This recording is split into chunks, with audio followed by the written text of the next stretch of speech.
It's week 3 of our series, Free People, and we've been talking about how there are some rules we really hate to follow, but at the same time, some rules are necessary.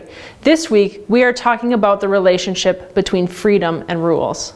Oftentimes, we think of freedom as being free from the laws and the rules we are supposed to live by. Freedom is when we're able to do whatever we want, where we only have to look out for ourselves. I think when we look out at the world, we can see this as a prominent thought. I can do whatever I want. I only need to worry about myself. We live under this mentality that it's all fine. You do you, don't worry about anyone else. Imagine living in a world with no rules. Imagine the kind of chaos that would break out if everyone was only looking out for themselves. This kind of life so easily turns people against each other. This is the kind of life that fills our news feeds. Open up Instagram and Twitter, and you will quickly see people turning against each other for the sake of freedom. A life with no rules is not a life of freedom. Maybe you wouldn't want to live in a world where there are no rules. So what could be a better option? Maybe a world where you're in charge and you get to make the rules. Over the Christmas break, I watched the latest season of The Queen, and sometimes when I watch that show, I like to think about what would it be like to be the queen, to rule over a nation, to live that kind of grand life and have that kind of authority. I'd love to be in charge.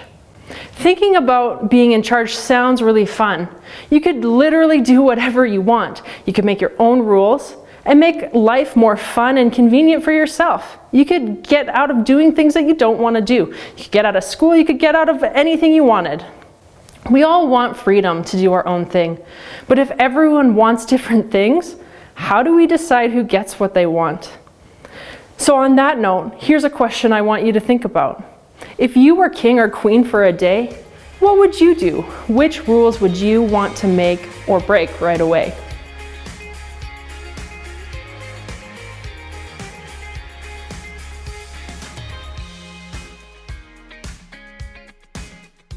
So why are we talking about this? Maybe you don't feel like you're in charge of much right now in your own life. You have to follow your parents' rules.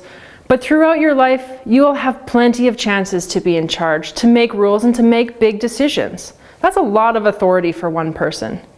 Even in our current situation, this is something that we are having to deal with and manage every single day.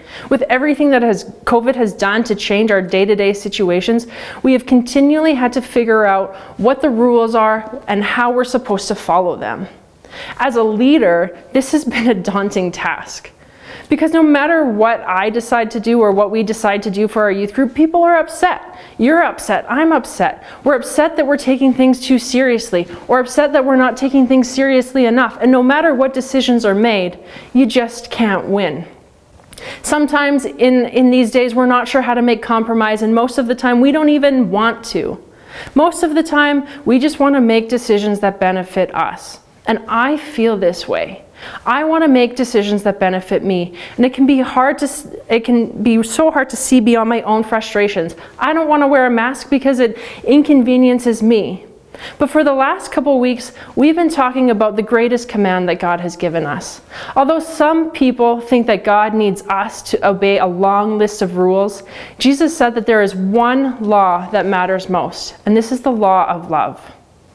When a group of religious leaders called Pharisees and Sadducees were talking to Jesus, they asked him, "Jesus, teacher, what is the most important commandment in the law?" And Jesus replied, "You must love the Lord your God with all your heart, all your soul, and all your mind.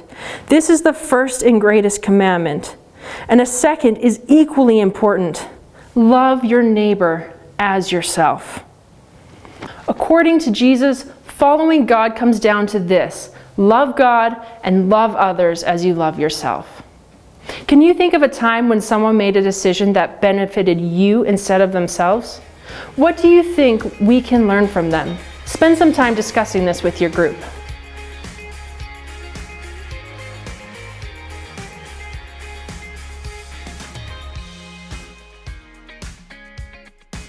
If you've been here for the last couple of weeks, you know we've been talking about a guy named James. He was the brother of Jesus and a leader of the Jerusalem church during the early years and formation of the early church. And in his letter, named after himself, James, he was trying to help these Jesus followers learn how to obey God's law, this law of love. So we're going to open up to James chapter 2, and I'm going to read verse 12 and 13.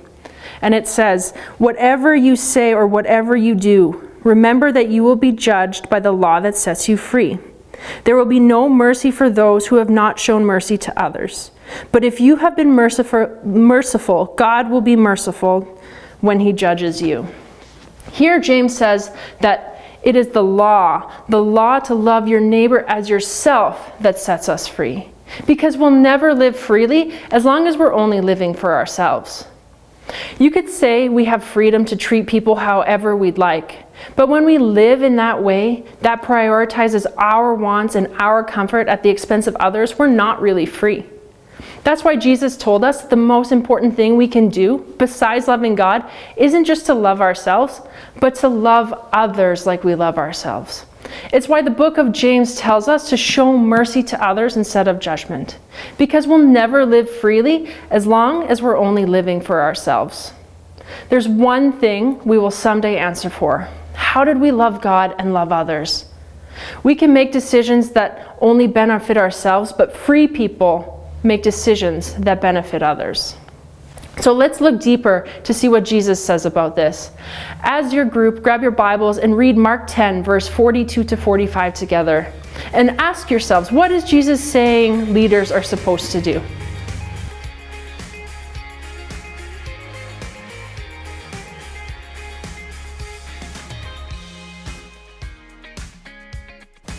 So in Mark 10, Jesus said, "Whoever wants to be a leader among you must be your servant." In other words, Jesus is calling us to lead with love. This isn't something you have to wait to practice in the future. You don't need to have kids or employees or people under your command in order to lead with love.